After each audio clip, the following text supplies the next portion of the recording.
Pagbabasbas ng mga may sakit.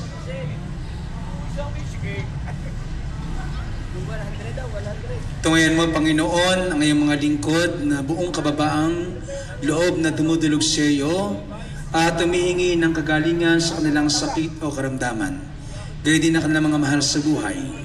Hindi man karapat-dapat ang pamimintuho nila sa mahal mong ina ng hapis, ay isa ng kalugdan alang-alang na rin sa pagkakaloob mo sa Kanya bilang ina namin. Kalingayan mo ang mga may karamdaman ng mga may sakit na itinuturing mong kapatid, pagkalupapos sila ng kaganawahan ng katawan at isipan, pagalingin sa sakit o karamdaman na nagpapahirap sa kanila. At higit sa lahat, Panginoon, tulutan mo sila ng kagalingan ng isipan, tulutan mo silang makapagsisi ng kasalanan upang ito ay mauwi sa mapayapang pamumuhay.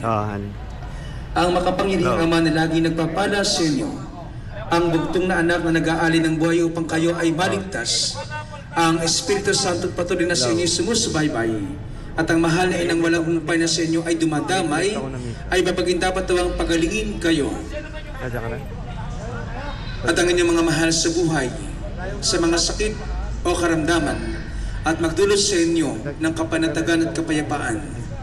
Hanggang sa tayong lahat ay matipon sa Kanyang kaharian, nilig namin ito sa pamamagitan ng Kristo kasama ng Espiritu Santo magpasawalang hanggan.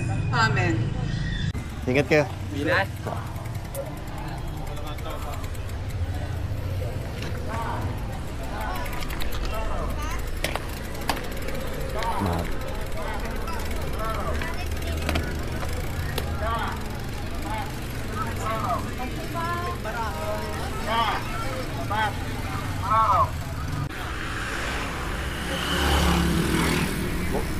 Master, bukas ang GoPro sa likod.